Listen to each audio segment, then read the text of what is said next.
Psychology படி science படி உடம்புல ஒரு மாற்றம் வர்றது 12ங்கிறது புனிதம். இப்ப நீங்க ஒண்ணு கேட்கலாம், 29ஆம் தேதி நடக்கக்கூடிய குடமுழுக்க யாரெல்லாம் பார்க்குறீங்களோ, 29ஆம் தேதி நடக்கக்கூடிய கும்பாபிஷேகத்தை யாரெல்லாம் பார்க்குறீங்களோ 12 ஆண்டு உங்க ஆயுள் நீடிக்குது.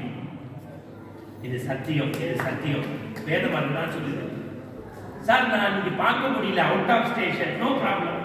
48 நாள் மண்டலாபிஷேகத்துக்குள்ள பார்த்தாலும் அதே பாசிட்டிவ் வைப்ரேஷன் உண்டு.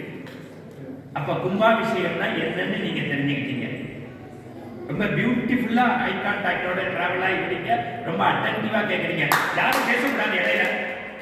இங்க உயிரை பணைய வச்சு பேசுறேன். நான் திருப்பி சொல்றேன், எனக்கு பேசுறதுக்கு இந்தியாவில் கொடுக்கறதுக்கு கோடியை தரத்துக்கும் ஆள் இருக்கு. இங்க வந்து நான் பேசுறது இந்த சமயத்தை நான் திருப்பி சொல்றேன், 1 மணி நேரம் பேச்சு கேட்கிறதே நமக்கு கஷ்டமா இருக்கு. 40 வருஷம் இந்த கோவிலை செதுக்கி செதுக்கி உருவாக்கி இருக்காங்க. அந்த மனுஷனுக்கு 1000 மனசை கோடி 1000 மனசை முடியாது.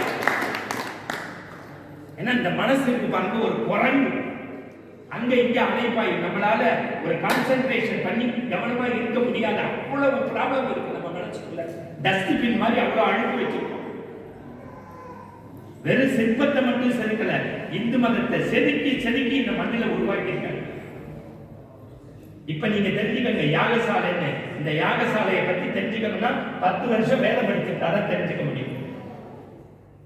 அதை 10 நிமிஷத்துக்குள்ள உடைச்சு உங்களுக்கு சொல்ல போறேன். இதுக்கு பேர் என்ன?